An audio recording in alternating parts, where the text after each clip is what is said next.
Thursday night. Welcome into episode number 32 of Toilets to Titles on the Clock.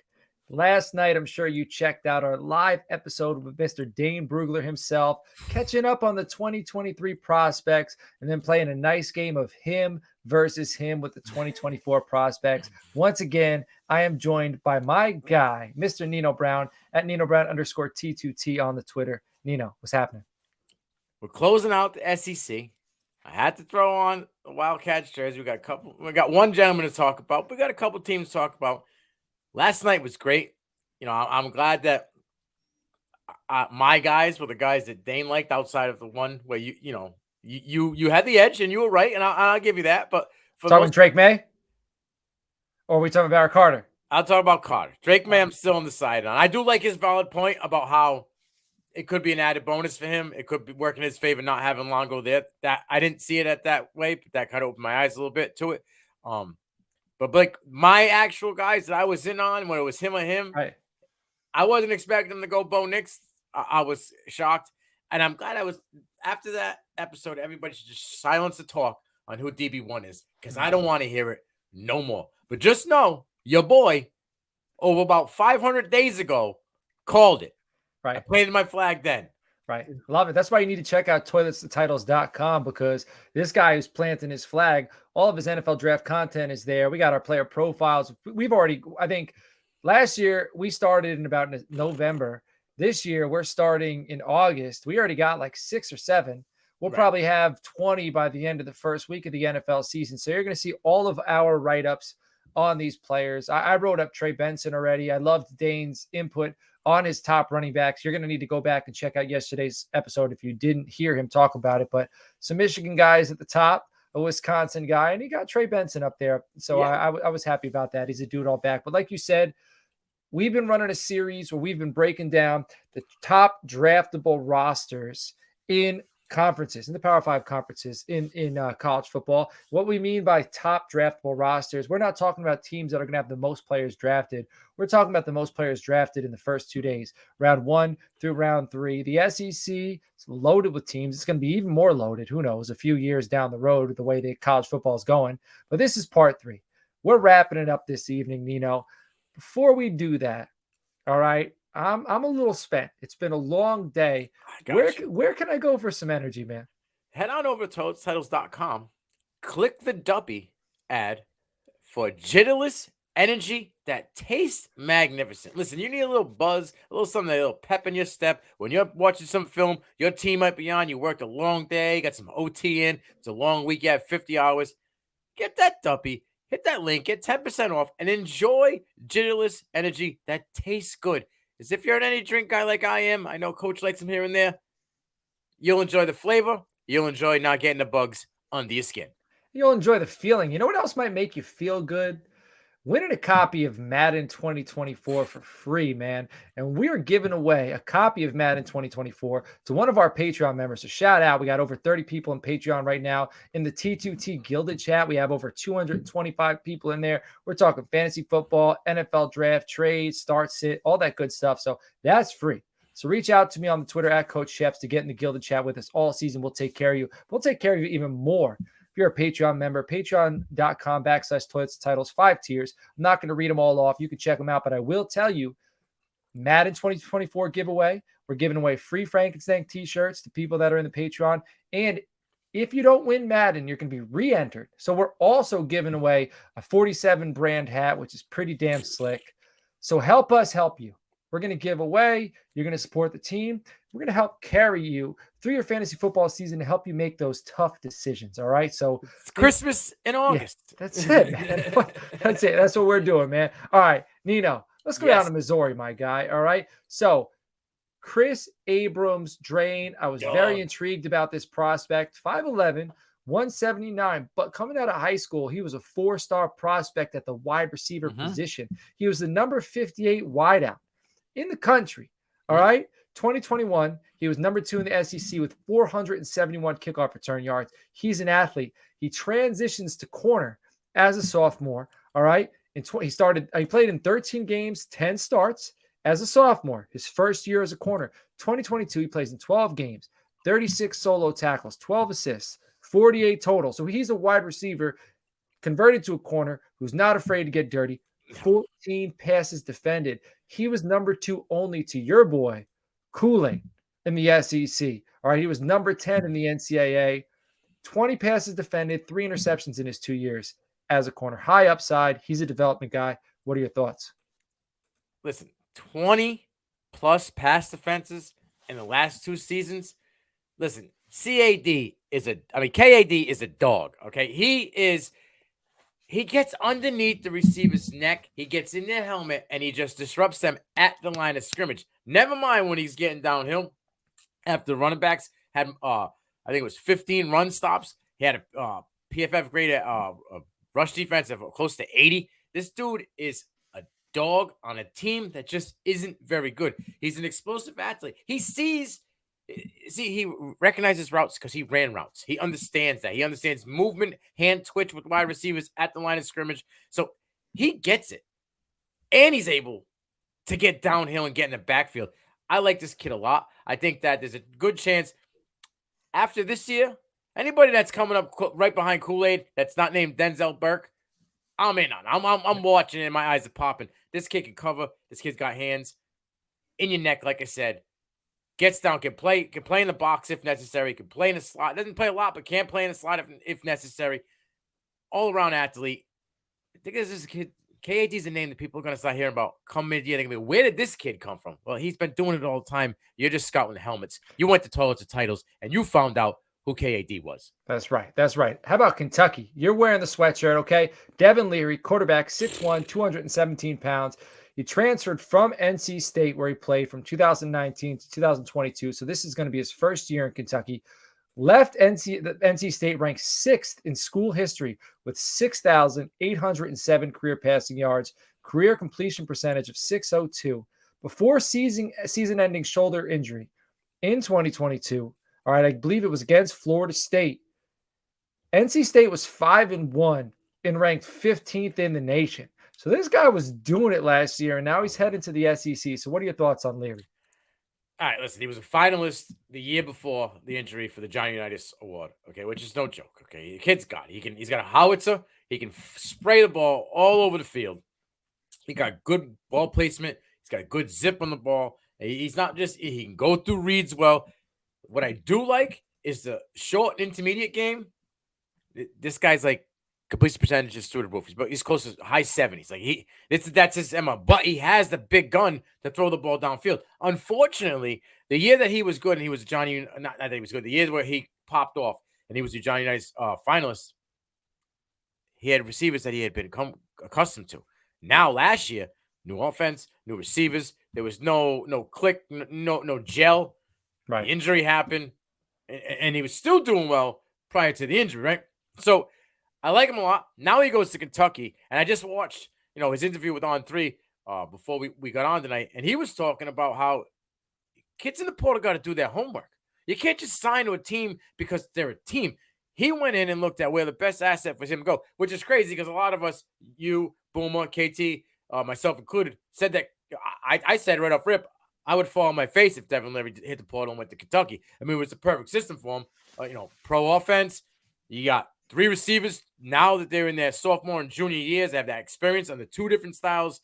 Liam Cohen's back. If Will Levis had Liam Cohen last year, it would have been a wholly different ball game. They boosted the line, keep him upright.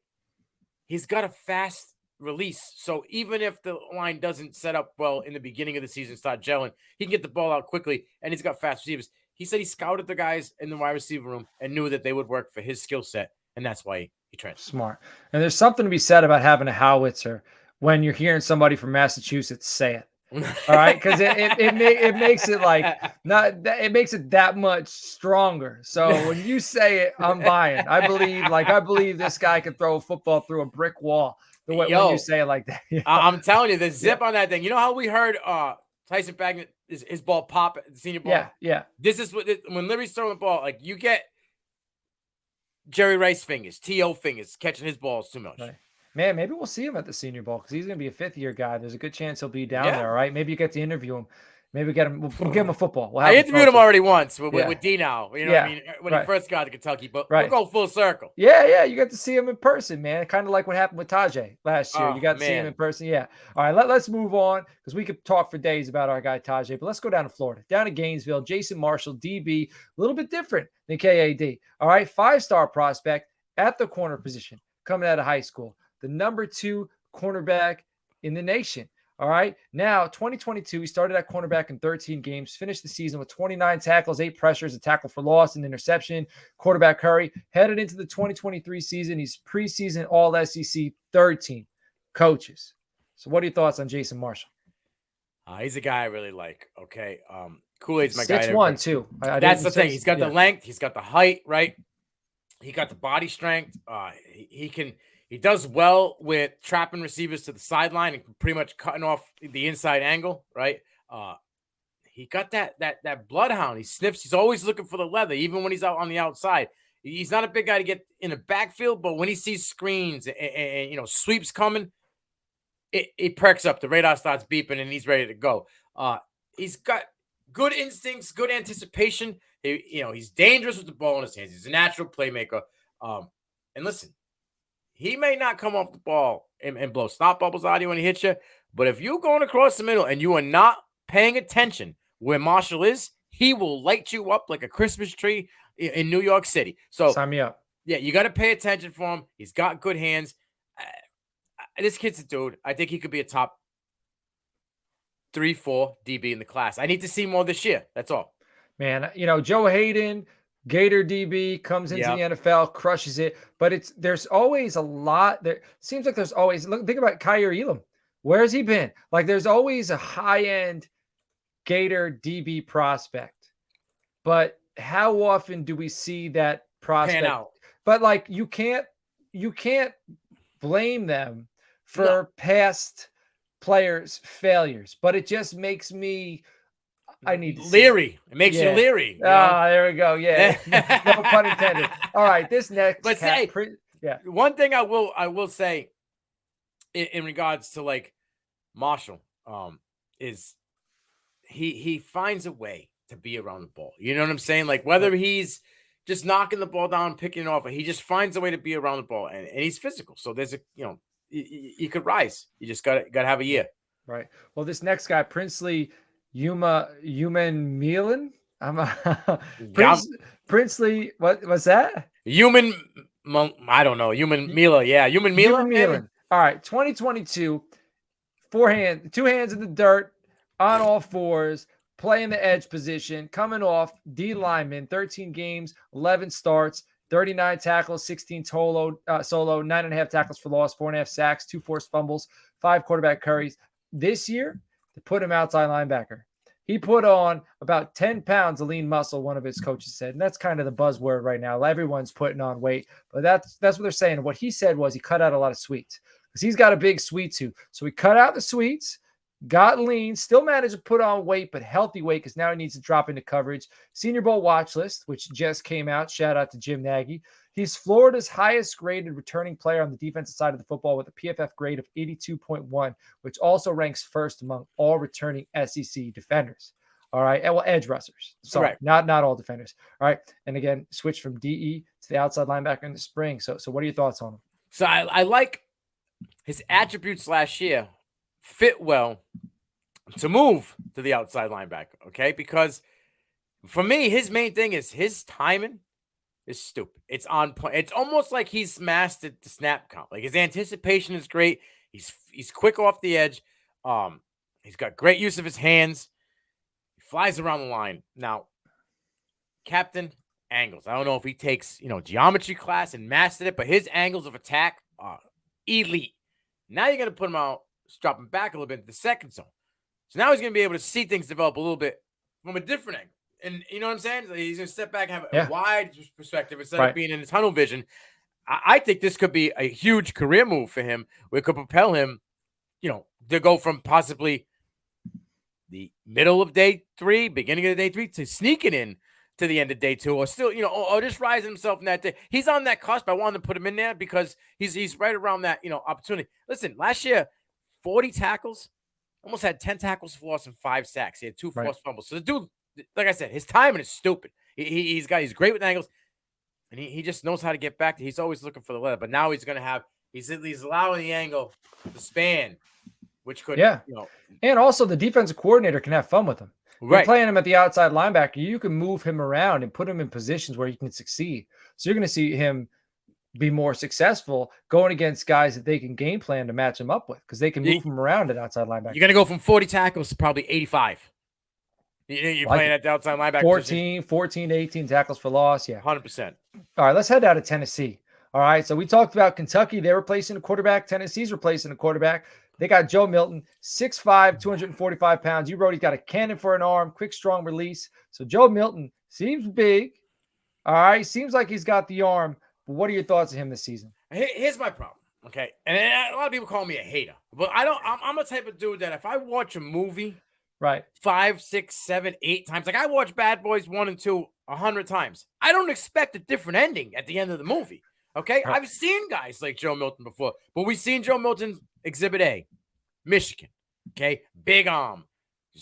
What's he, 6'4", almost 250 something, right? He's mobile, can take a hit, can sit in the pocket and eat it. This guy has cojones the size of the Empire State Building because I've watched this guy sit in the pocket with a linebacker coming untouched at him. All right, didn't even blink. The running back picked up the block, or Milton was picking up his teeth.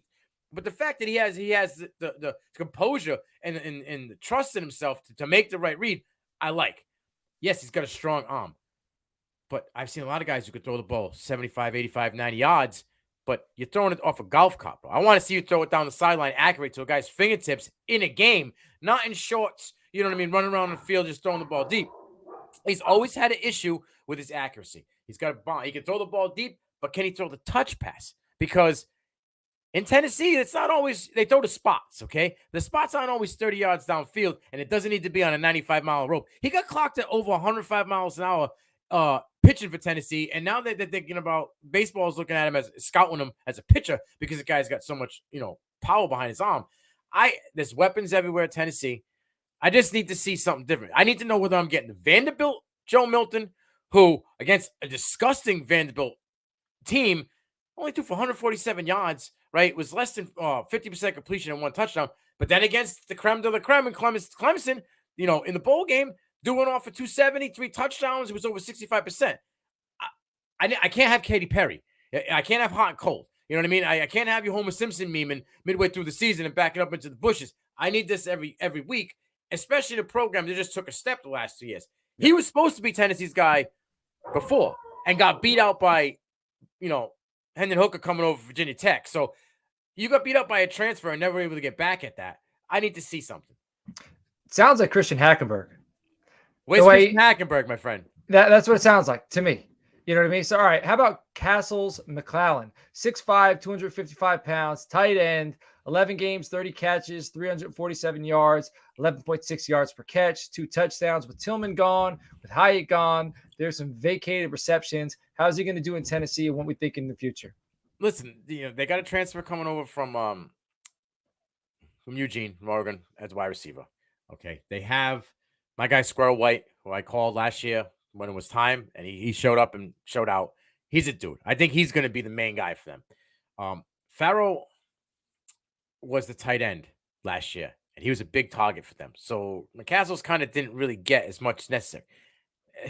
You see the size, right? 6'5", 255. That's a big boy. It's an ox out there, right? But he does good at playing on in line. He does good at like eating the block and rolling. He can get out, right? Went for a big fella. He's decent at route running, and he's able to create separation, whether it's just muscling himself off separation or his footwork. So I say this all the time. On a QB that's trying to establish ground, trying to get comfortable early in the season, they need a security blanket, right?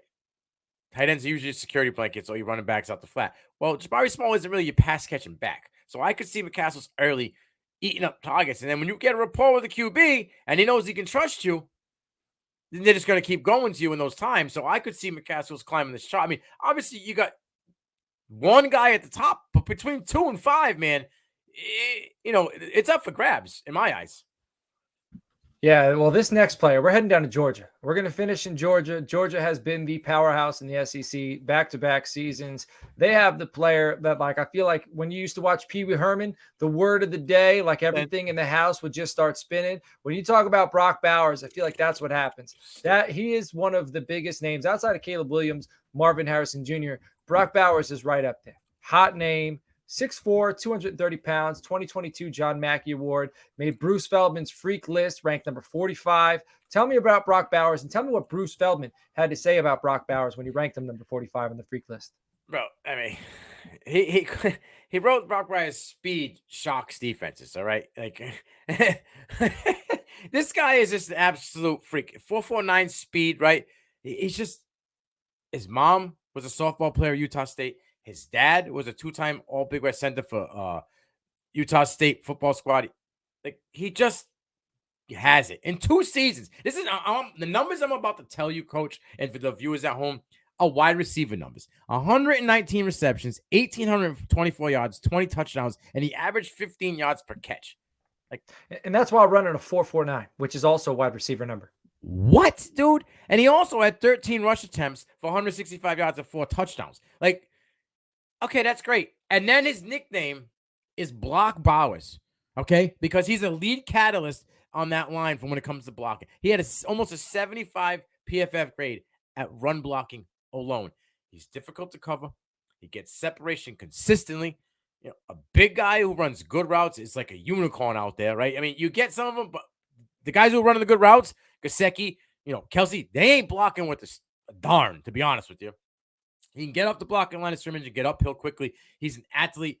He makes eye-popping catches all the time. Listen, you could take Michael Mayer and Trey McBride and put them together in a nice big sandwich, and they still couldn't be as good as Brock Bowers in my eyes. Put them together in a nice big sandwich. I like it. But I also like the name. Brock Bowers, great football name. This next name's a great football name as well. Nazir Stackhouse. All right, sounds powerful. Dude plays the D-line, 6'3", 320 pounds. 33 tackles last year, 16 solo, 3 tackles for loss, which was behind Jalen Carter in 2022. 15 run stops, 11 total pressures, 9 quarterback hurries, 2 quarterback hits. So tell me about Nazir Stackhouse. So I did an episode with the good fellas over at the Draft Countdown. And me and Shane usually get into it. You know how it goes, right? He's a book of knowledge. I wish I could be an eighth of what he's got in the old Kabil there. So we were going at things, and we were talking about Jalen Carter and stuff, and he said that Stackhouse could fill in right now, and you wouldn't even see a drop off. Okay, he said the physicality that this guy's got is already NFL caliber. He's a monster. All right, he rarely goes to the ground. He's like a sumo wrestler. Once he plants his feet and gets his body centered, good luck. And then when he's coming downhill at you, he's a monster of a man.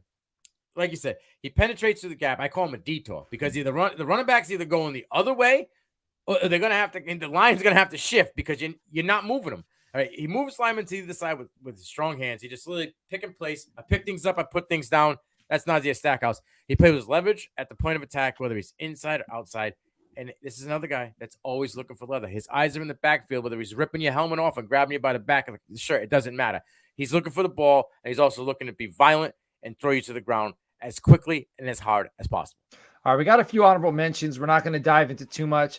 Cedric Van Pran, interior offensive lineman, Smal Mondin Jr., linebacker, but I do want to dive in on Javon Bullard, safety, 5'11", 180 pounds. He had 81 PFF grade overall on the defense, 46 tackles, 33 solo, 7 tackles for loss, and 3 sacks. The safety position sounds versatile, sound like he's going to get paid at the next level. So tell me about Bullard. Yeah, he's instinctive. He's adaptive to any. I mean, you can only play, and you call all my man adapts. He knows how to do it. He reads routes well. He anticipates throws. He reads QB's eyes like he's reading a book. Like it's reading the Hardy Brothers. My man's got it locked in. He's very strong in zone, a little bit less in man. But you go into modern day NFL, a lot of these DBs that are coming in there are more stronger in the zone than they are in man. He can get in the helmet. Right. Not only does he get in the helmet, he gets in the head, and he has the speed to flip the hips and mirror wide receivers, in routes. He's got quick hands. He jostles the ball out. Receivers got that punch, right? And he's at best when he gets the peak in the backfield. When he can get, in the box and get back there and disrupt things. 7 tackles for loss, 3 sacks. He got a forced fumble. He had 3 pass breakups this year. Like, he's an all-around dude. He's going to be a top 5 safety in this class. They're going to mark him on the DB, so I don't know where he's going to rank. But as it goes by safeties, you could put Bullard in the same category with Cam Kitchens. There's a bunch of guys out there. He's right in there. He's in that top 5 range. All right, I love it. So we wrapped up the SEC. It took us 3 episodes to do it, but we talked about the top draftable rosters. There's a lot of draftable rosters in the SEC. We appreciate you checking this out. If you're just tuning into On the Clock for the first time, go back and check out this series, man. We've been breaking down all the Power 5 conferences. We've been breaking down the draftable rosters. We probably touched on 100 prospects in this process. Yeah. So go on, check that out. Check out toiletstitles.com. We got an NFL draft tab where we're going to be updating it with player rankings, eventually a big board. I mean, you can see our work from last year. You see our work from last year and you like it. I'm going to tell you, you're going to like this year's work better because we are getting better. All right, we're improving and we're going to improve for you. We're going to continue to put out this content. So check us out. Get in the Gilded Chat. Nino's on the Twitter at Nino_T2T. I'm on the Twitter at Coach Sheps. The show is at the Twitter at Toilets and Titles. Go ahead, Nino. Hey, and if listen, this show's carrying right through the season. We don't stop, because football's here now. We're not the casuals. We grind all year nonstop, full circle, 365. Yep. In season, we plan on continuing and highlighting guys who we think their draft stock could, drive up the season. If there's a guy or a team that we didn't get to touch on that you want us to touch on, drop a comment, in the comment section. Get at us or get us on the Twitter at Toilets Titles, at Coach Sheps, at Nino Brown, and we'll revamp an episode around your guy that you want to talk about or your team that you think has prospects for the NFL draft. So hit us up and we got you. Yeah, hell yeah, we got you. Let us know because I'd love to dive into somebody that I didn't know about before this. Nino knows. I went down Nino's the master of the rabbit hole, but there are a few players. That kid from Eastern Carolina, I can't even think, wide receiver. I had a safety. Yeah, I had a safety from the middle of nowhere that I was watching who made the XFL. So sometimes I hear names and I dive in and I become a believer. So show me the players you like. I'd love to check them out. But everybody, we'll catch you all next week. Take care. Enjoy week 0 of college football and check out the CFB Nation.